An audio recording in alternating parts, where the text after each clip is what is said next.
Assalamu alaikum ve rahmetullahi ve berekatuhu. Qadirlik Facebook'taki dünyanın her qaysı joylardaki Uyg'urchani anglab tushunadigan qarindoshlarım, hammalarning mush vaqti ve bunun keyingi vaqt xayrli bo'lsin. Bugun biz Sharq bilan G'arb arasida İslam degan bunu kitobning 8. babını birlikte öğrenip ötümüz 9. babı. Kanunun İslami mahiyeti. Bu Ali İzzet Bigoviç Ustaz'ınki yazgan kitabı. Bunu Uygur Tercüme Merkezi 2014 yılı tercüme kıldırıp 9. ayda İstanbul'da 1. qatim neşir kılgan kitap. Tercüman Adil Er Uygur kardeşimizge rahmet eytimiz. Kelgen yerden davamlaştıraylı. 9. bab Kanunun İslami mahiyeti. Kanunun iki amili. Kanun eğer umumi tarafiga binaen hak hukukka okşaş qoğduladigan menfaatlar sistemisi buladigan bolsa, ondaqda din ve sosyalizmni kanun tabiri boyunca tariflash mümkün emas. Çünkü din menfaatni ve sosyalizm bolsa hak hukukni itiraf kılmaydı. Bu yerdeki din bilen religion ikisi din yani religion degandiki ma'nisi qatorida din deb ilingan qadarli qarindoshlar, din bilen İslamның o'tiriski farqini oldingi soatlik darslarda birlikte öğrenip o'tgandik. Hech bir kanun nuqul menfaat üstüge kurulmaydı. Shuningdek devlet menfaati yoki nachar nam atqi bo'lgan devletning taqozosi ustiga kurulmaydı. Çünkü devletning menfaati bilan kishilarning qat'iy voz kechishga bo'lmaydigan kishilik huquqi tabiiy holda bir-biri bilan put tepishib turdi. Navodi inson sotsializmning qarshi bo'yicha shaxs emas, balki jamiyatning bir a'zosidan iborat bo'ladi ekan, o chog'da uning hech bir mutlaq haq huquqi yoki nisbiy haq huquqi ve yoki tabiiy haq huquqi bo'lmaydi. O faqat devlet bergen haq huquqqa ega bo'la oladi.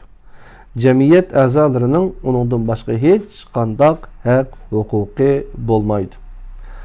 Agar haq huquq to'g'ri bo'ladigan bo'lsa, uning ustida qandaqdir hukmdorlarning, parlamentlarning yoki boshqa sinflarning irodasi bo'lmaydigan bo'lsa, yani insan haq huquqi bilan birga tug'ilgan bo'lsa, undaqda uning haq huquqi hergiz voz kechishga bo'lmaydigan boyliqidir. O insonning inchiki xususiyatlarining bir qismi ve alayidligi bo'lish bilan birga zaman ve makonning muhit sharoitlaridan shundaqla tarixdan halqıgan halda yaratilishiga berib chetiladi. Markes 1844 yılı Yahudi meselesi namlı makalesinde mundaq deydi. Atalmış kişilik hukuk rights due citoyen rights di bu başka tildeki gepleken kadarlı qarindoshlar latin çizipti. Atalmış kişilik hukuk yani girajdallık hak hukukudan farklı şekilde burjuaziya sınıfı a'zolarının yani insandan ve cemiyetten ayrılgan kişinin ve üzününü oylaydigan şahsiyetçilerinin hak hukukudan başka nerse emas deb yazıptiken qadirli qarindoshlar. Yeni bir materyalist yazgıcı Jeremy Bentham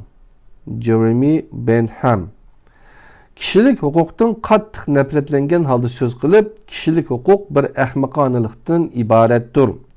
Voz kechishga bo'lmaydigan tabiiy haq huquqlar bo'lsa, bu ahmoqonalikning turalmasidir deydi. O bir maqolasida Fransiyaning atoqli kishilik huquq bayonnomasiga qarata bu bir metafizik asardir deb baho berdi. Buni bir nuqtadan to'g'ri deyishga bo'ladi. Çelenikimo aynı çağda kişilik hukuk bayannamesi qarata bu inqilabning emas, belki bir islahatning asaridir degan idi. Yevropa erkinlik, qeyrindoshlik, barobarlikning tadqiq qilinishi C.C. Rossiya ve 1776 yıldaki Amerika Mustaqillik Xitobnomasidan boshlanadi. Marksizm bilan tabiiy haq huquqlarni kelishtirishni tashabbus qilgan Ernest Bloch mono xulosani chiqarishga majbur bo'ladi. İnsanning tug'ilishidala erkin ve barobarlik ekanligini hargizmi ilgari surgili bo'lmaydi. Tug'ilganda hech qanday haq huquqi yo'q. Butkul haq huquqlarga faqat kurash va tirish orqali erishgili bo'ladi. Ernest Bloch Природно право и идиотское dostojanstvo Belgrad 1977'de bu başka tildeki gap ekan, qadrli qarindoshlar. Xulosalab aytganda, masalagi bu nuqtadan qaralganida tarix haq huquqlarning to'qinishi emas, manfaatlarning to'qinishidan iborat bo'ladi. Sinib to'qinishining ma'nosi mu aslida mushu shaklda bo'ladi. Bu to'qinishda g'alaba qilganlar menfaatini ve iradesini haq huquq sifatida e'lon qiladi. Şuna Marksizmchilar mundaq deydi: Qonun hukmron sinfning irodasidir. Yani bu yerde haqliq ve nahaqchilik, adolat ve adolatsizlik, axloqliq ve axloqsizlikda bir narsa mavjud emas. Bu yerde kuchlikning menfaati ko'zda tutiladi. Bu yerdagi qonunning bu qo'ldagi ta'biri qonun hukmron sinfning irodasini namoyon qiladigan harakat qoidalarining yig'indisi. Bu qoidalarni davlat hukmron sinfining iroda va manfaatiga mos holda ijtimoiy munosabatlar va holatlarning ahamiyati kuchaytirilishi va taraqqiy qildirilishi uchun majburiy tatbiqlaydi. Bu tadbir 1936 tadbir 1936 yıldan 39 yılgacha Sovet İttifaqida elib berilgan tozalash hareketi jarayonida baş sotchilik qilgan birisiga taba. Yani bu ta'bir demekçi ekan da sizde tadbir deb yozilib qopti, qadrli qarindoshlar. To'limi afsuski, bu yerde ta'kidlangani kim kuchlik bo'lsa, shuning haqliq bo'lishi edi. Lekin aslidagi haq huquq bunun dal aksi bo'lib, u bo'lsa-mu ojizlarning haq huquqi. Kuchliklarning har qanday haq huquqqa ehtiyoji tushmaydi. E'tiqod va fikr erkinligi, ya'ni bir insonning o'xshamagan shaklda fikr qilish va e'tiqod qilish erkinligi va huquqi bo'lganiga o'xshash haq huquqmi har qanday vaqtda ojizlarning kuchliklarga qarshilik ko'rsatish shaklidir. Ojizlarning kuchlarga, balkim kuchliklarga deyishi mumkin. Hükümran sinfni daim ko'tirish va madihlash uchun fuqarolarga haq huquq beradigan qo'shtirnoq ichida bir qonunni qonun jigili bo'lmaydi. O faqat masxaradan iborat. Her qanday bir ijtimoiy tuzumning qonunligining ul asosi isyankorlar ve alsallıklarga tutgan pozitsiyasidir.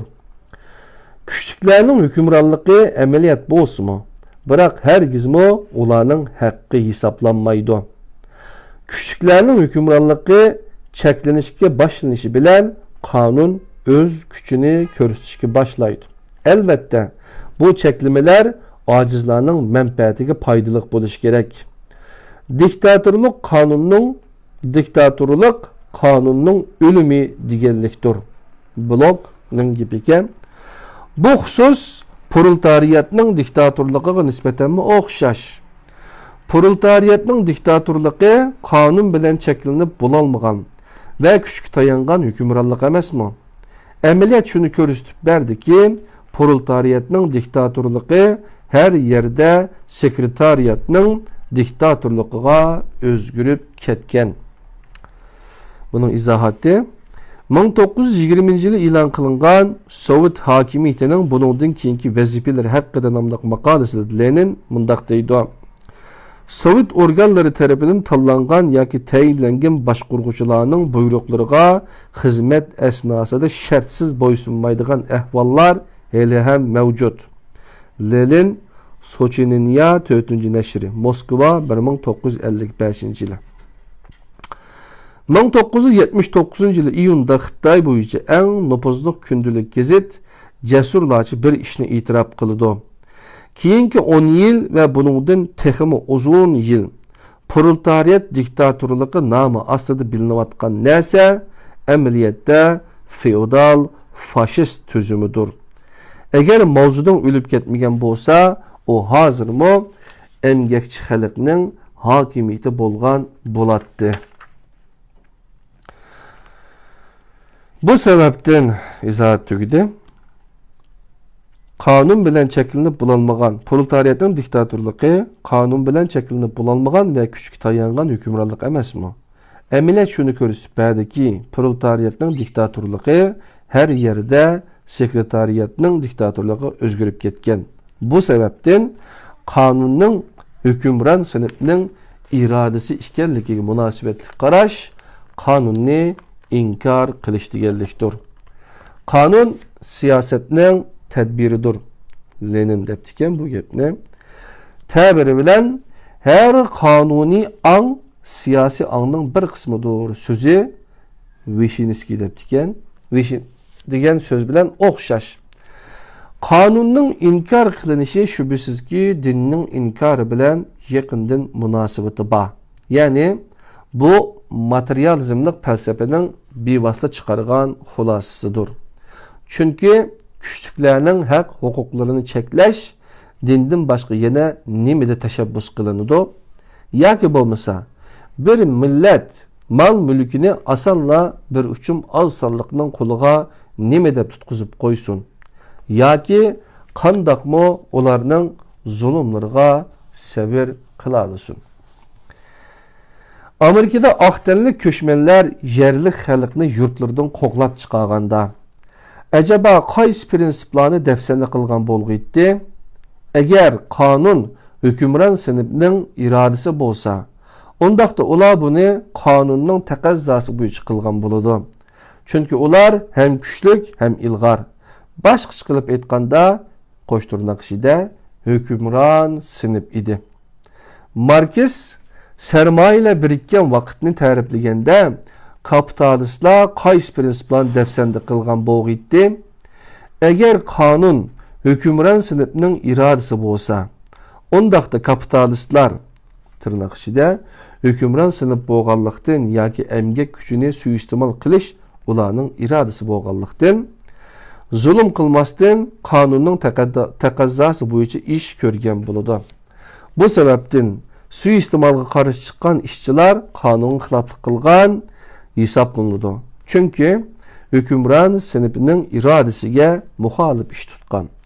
Bu rezil qilmish shuni ko'rsatib beradiki, qonun mavjud bo'lgan yerda hukmron sinfning irodasi bo'lmasdan, balki bu irodaning cheklagan prinsip, ya'ni mustaqil bir prinsipdir. Bunun izohati qul xo'jayinlarining qonuni bo'lgan Rim qonuningmi inson erkinlik prinsipini inson tug'ilganda hur tug'ildi deb e'lon qilishga majbur bo'lishi buningga nihoyat kuchli isbotdir. Bu bo'lmay turib, Rim qonuni faqat siyosatning tadbiri bo'ladi, xolos. Hayot, san'at yoki erkinlik qatorliqlarning mohiyatini tadqiq qilganimizda qanday qiyinchilikqa duch kelsak, mazkur prinsipni tadqiq qilganimizdami o'xshash qiyinchilikqa duch kelamiz. Jamiyatdagi haqiqiy qonunlar fuqarolarini jazolantirish tahdiditidan boshqa fuqarolarining vijdonlarini besim ostida tutilgan qonunlardan iborat bo'lgan bo'ladi. Har qanday qonun sistemasi ya mushundaq bo'ladi yoki mushundaq bo'lganligini ilgari surdi. Hakimiyet yoki qonun nazariyada butkul axloqiy unsurlardan mahrum bo'lgan holatdimi? Tadbiqlanganda axloqiy va insoniy xususiyatlar bilan o'zini pardozlashga urinadi. Proletariat diktatorluğu o'zini demokratiya sifatida ko'rsatishga uringan. hükümran sınıfının kanunlaştırılgan iradesi nokul irade buluştan çıkıp özüne adalet ve hakkaniyet yani kanun süpütüdü körüstüdü. Bu terakkiyat mukarrer bulup her kanda kanunun tabii, hakiki dualizminin ifadesi yaki taklidi buluştak alaydıkke igi buludu. Dualizmning bu yerda ikki xil dunyo qarashiga ega bo'lish, falsafa va bilim nuqtasidan ko'rliq, o'xshamagan ikki narsaga qulluq, o'xshamagan ikki taraf oldida bo'yin egish, insondagi va tabiat bilan metafizik o'rtasiga ziddiyat qatorlangan hammasi dualizmdan darak berdi. Umuman qilib aytganda, erkak kishi yaxshi, yomon yoki oydinlik, qorong'ulik bo'lgan bu zid qutblar Xitoy tushanchisida yin-yang, yin tushanchisida tamus satva, İran tushanchisida ahuramazda angra menyu qatorliqlar ifodalanadi. İlahiyat ilmida dualizm barliq mavjudotni yaratgan, yaratilganlar. Bu dunyo, o dunyo, ruh, modda qatorliq zid qutblar bilan izohlaydigan nuqtai nazarni ko'rsatdi, debdi terjimon Adil Uyg'ur qarindishimiz. Yaxshi izohat beribdi. İfadesi yoki taqlidi bo'lishdak alohidlik ega bo'ladi deganning izohati har qanday qonun dastlab urf odat qonun sifatida boshlandi. Bu har qaysi tillarga ta'sir ko'rsatgan. Sotchi urf odatga asosan hukm berganda aslida axloqiy tushunchalarni tatbiq qiladi. Bu ahvol keyinchi nihoyat ko'p jidalga sabab bo'ldi. Maqsadi qonunning axloqdan ayrilishini isbot qilish edi. Kunimizda bo'lsa, bunun tamamen zıtı bo'lgan bir ideyani, qonun bilan manfaat o'rtasidagi farqni isbot qiladigan ideya yoki qarash kerak. Qonunning dualizmligi yo'q qilinsa qonunlik mohiyatini yo'qotib qo'ydi.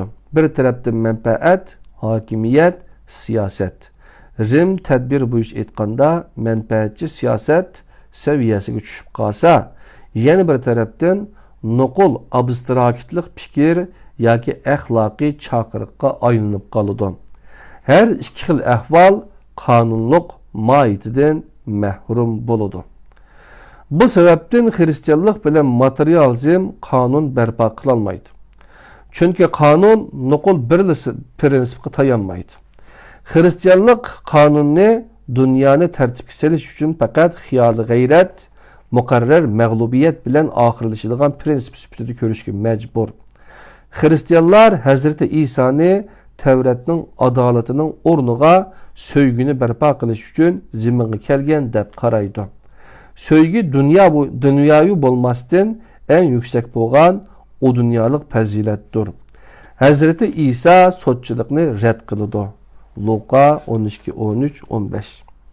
Hugo Grotius xutbining muqaddasligi sababidan tabiiy qonunni tog'dagi tabliğ bilan bo'lgan munosabatidan ayrim tutadi. Materializm qonunda idealistik, turg'un, hatto qaloq bir narsa borligini ilgari surdi. Qonun bir tarafda ijtimoiy, siyosiy, obyektiv xususiyatga ega bo'lgandan sirt tamamen bu dunyoga yuzlangan bo'lsa, yana bir tarafda nuqul axloqdir. Qonun dunyodagi munosabatlarga haqqoniyat prinsipini, axloqiy tuzumning prinsipini, ya'ni bu dunyoga tava bo'lmagan bir narsani elib kirishga urinadi. Masalaga mushu nuqtadan qarag'animizda qonun ikki qutbliq bir birlik bo'lib, xuddi inson va islomning birlik bo'g'iniga o'xshash. Shunglashqa qonunni sab din yoki materializmni chiqish qilib tuzgili bo'lmaydi. Lekin ularga qarshi holda tuzishga texmo bo'lmaydi.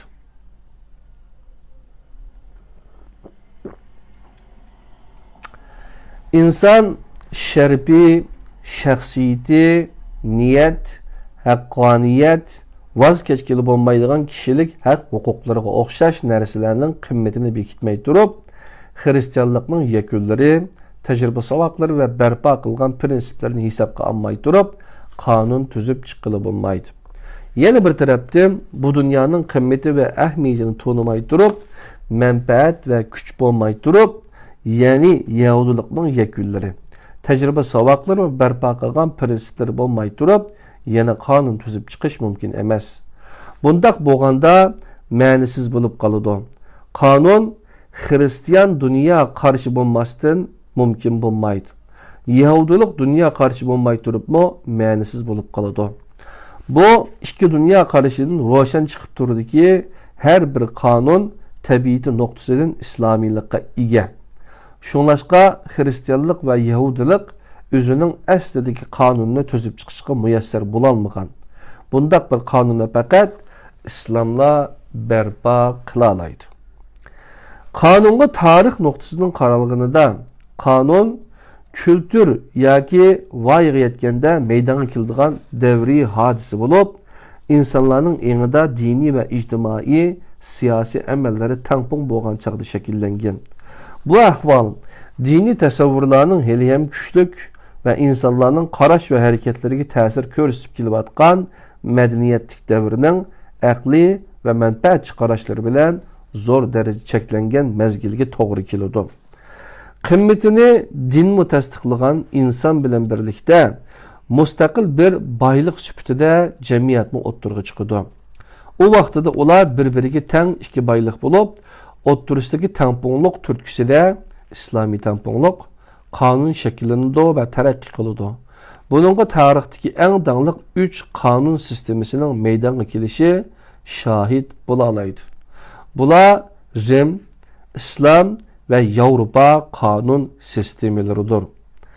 Tarixda madaniy qonun bosqichi sifatida bilingan Rim qonunining tunji bosqichi padişahlık mezgili bilan Cumhuriyetning dastlabki 3 asri, qonun bilan din, eos, yani qonun bilan fas, axloq to'liq bir gavda yoki birligi bilan o'ttirg'i chiqqan.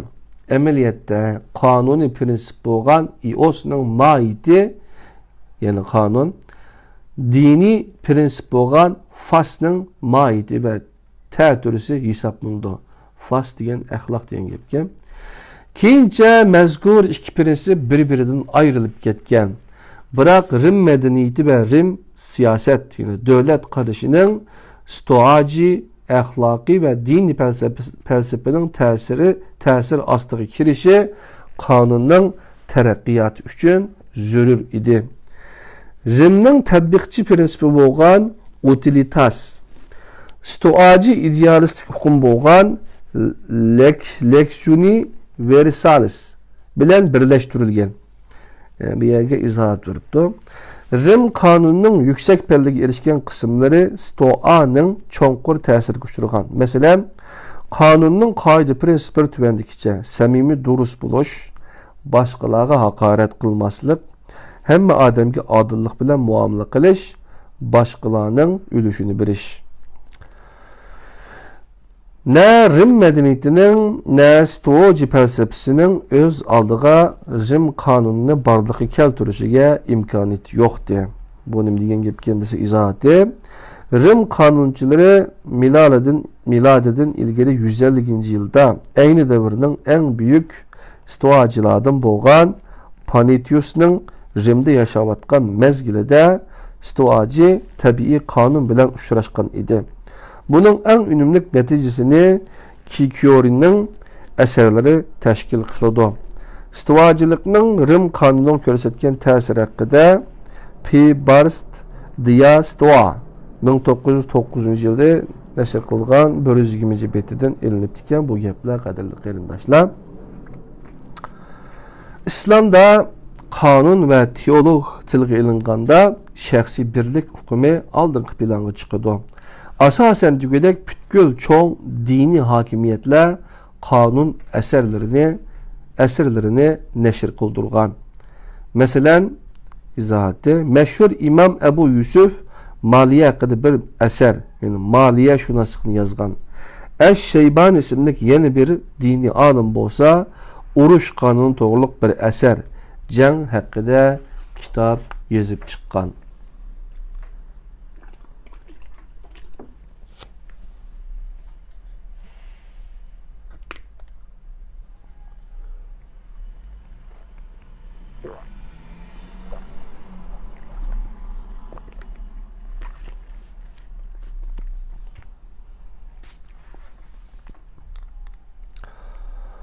Bu eserlerdeki kanun bilen teologiyani bir-birinden ayrım çıkış bir Yevropalık nispeten mümkün emas. Bundaq tefriqçılıkni İslam qat'iy rad qiladi. Kanun ma'lum ma'nini elib aytganda İslamning tabiiy asridir. Alfred von Kürmer mundaq deydi. O'ttir asrning dastlabki mezgillarida kanun fikrinin taraqqiyotida ve ilmi jihatdan tadqiq qilinishida ko'rinarli natijalarni qo'lga keltirgan birdan-bir millat arablardir. Qo'lga keltirgan natijalari olamshumul qonun prinsiplari bo'lgan rimliklarning asarlari bilan o'xshash darajada turdi. Yevropa tarixida qonunning taraqqiyoti chirkovning hukmronligidan qutulish bilan boshlanib, sotsializm ta'limotlari bilan sotsializmning sahnaga chiqishi davomlashdi. Bu bir necha asr davomlashgan ve ichida hem Yevropa kültürünün hem de Yevropa medeniyetinin amilleri bo'lgan davrga to'g'ri keldi. Bu davrda Yevropada büyük bayannameler ve qonunnameler ro'yobga chiqqan. Bu zidlik amaliyotda islomiy ikki taraflik Yevropa qonun fikrining peshvosi bo'lgan Hugo Grotius'ning 1583 yıldan 1645 yılga yaşap diken tabii kanun ta'limotları bilan meşhur bo'lgan gollandiyalik mutafakkirdir. Tercümandan debdim. Oposida eser degan ma'ni bildirdi debdi qadrli qarindoshlar. Oposida nihoyat ro'shan holda gavdilanadi. İslahat devrinin ahirki mezgillerinde Grotius Katolik ve Protestant kanunchilarının qarashlarını birleştirip kanunun ahlak ve dinge karşı beqindilik derecesini ve ulardan qanchalik mustaqil ekanligini ko'rsatib bergan edi.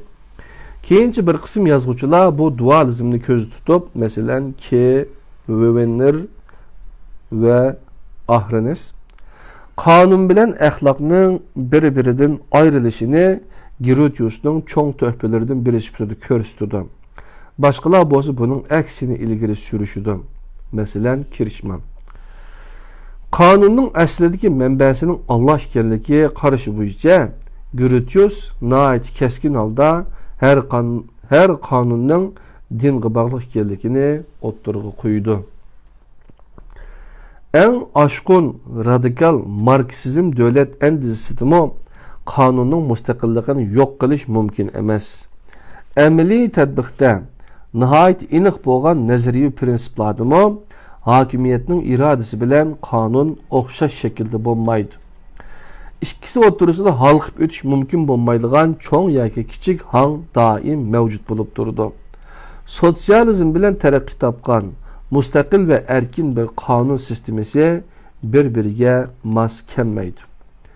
Bu üçüncü mezmunga izohat, üçüncü izohat. Xitoy 1978 yılda yani kurulgandan 30 yıl keyinmi ne haq talab kanunuga ne jinoiy ishlar kanunuga ega emas idi. Kanunlarning tuzilish haqidagi xizmatlar uzun mezgil cheklangan soha sifatida qabul qilingan. Bu ma'lumot dangli Xitoy qonunchisi Han Yitungning 1978 yilda chaqirilgan bir yig'inda so'zlagan leksiyasidan elindi. Her kanun ölçem ve musab talep qiladi.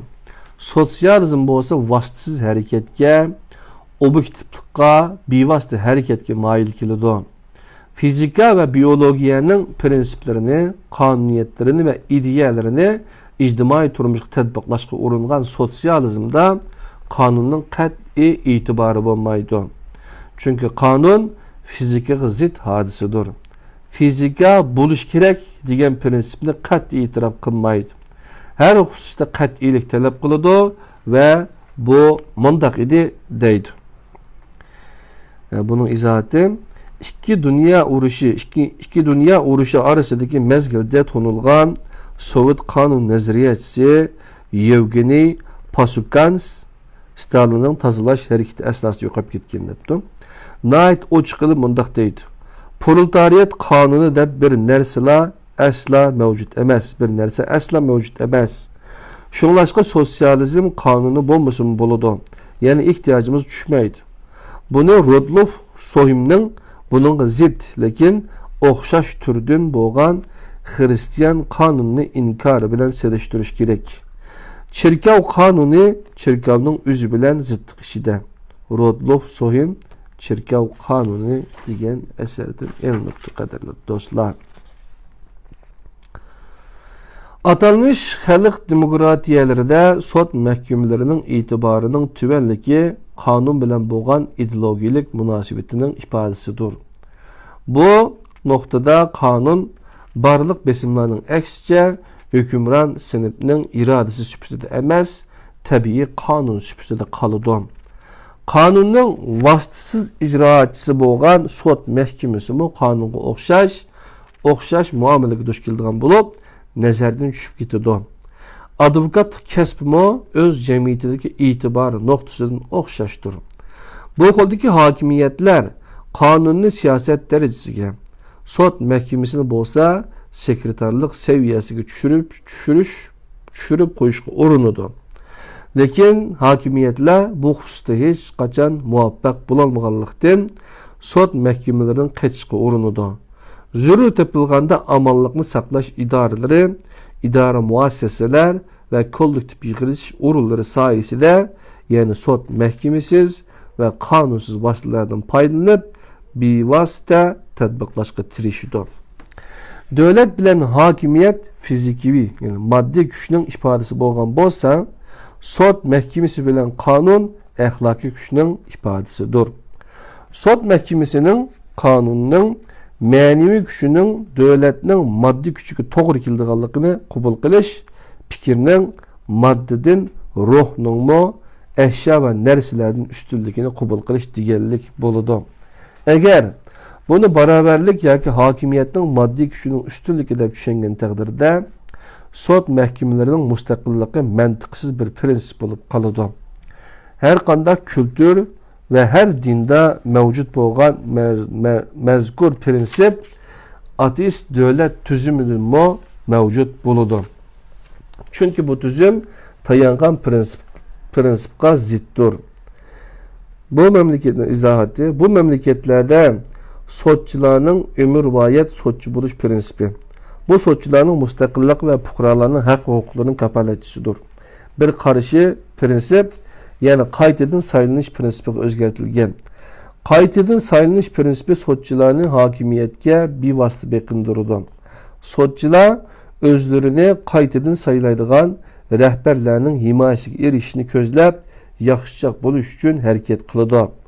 Bu ahvoldan sotçularning e'tiborining ne kadar tuvanligini ko'rib olg'ili bo'ladi, debdi qadrli qarindoshlar.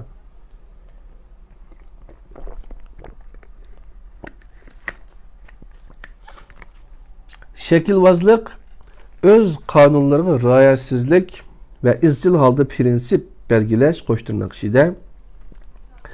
Yani prensip pahallıqımı o'xshash yo'nalishda bo'ladi.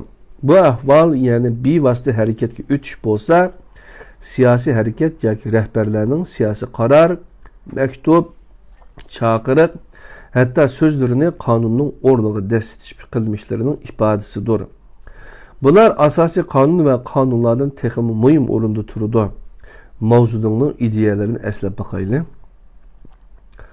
Bu qo'ldagi devletlerinin hemmisi de xalqqa vekillik qiladigan organlar nait pas, ta'sir doirasi ojiz, faqat da shakli jihatida mavjud bo'ladi.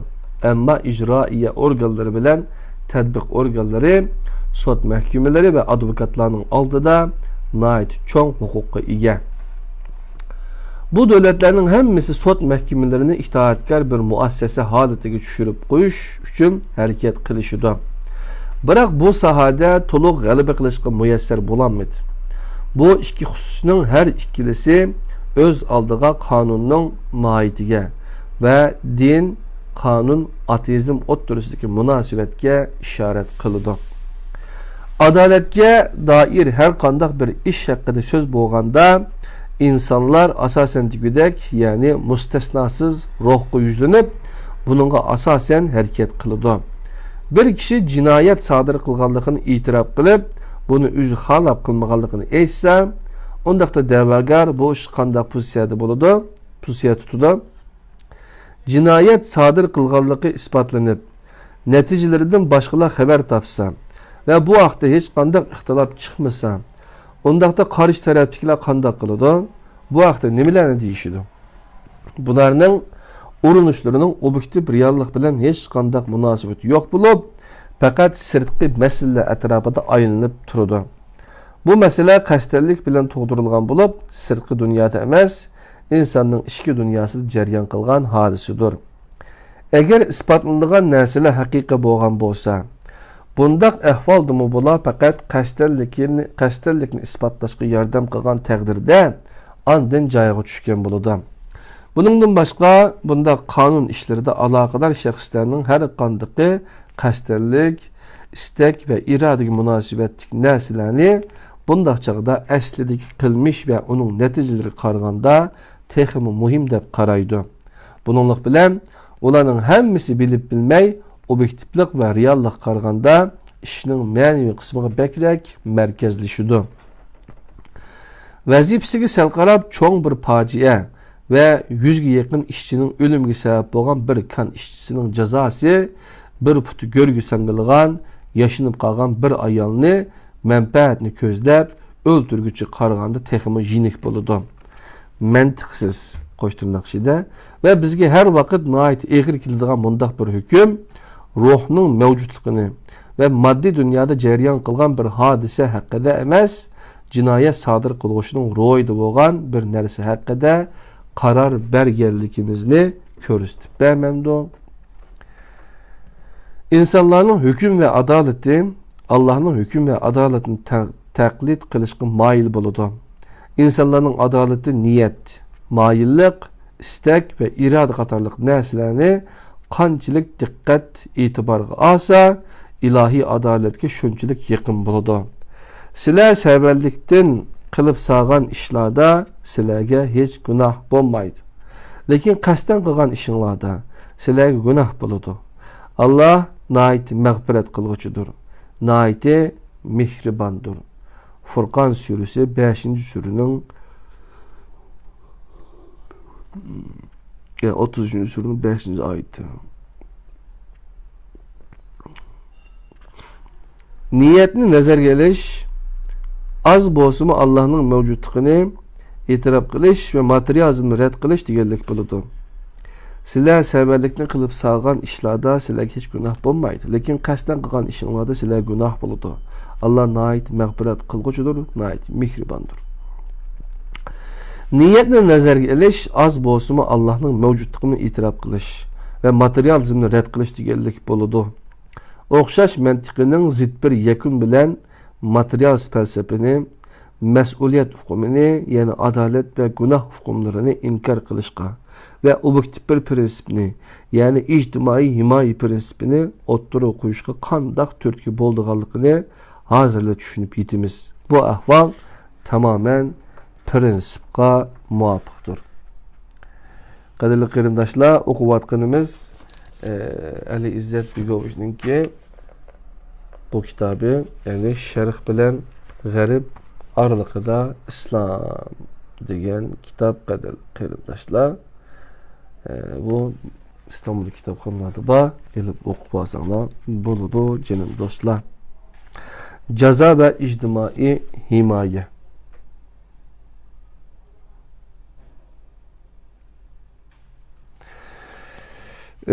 Bu mu 10 betken kadarlı kırındaşlar.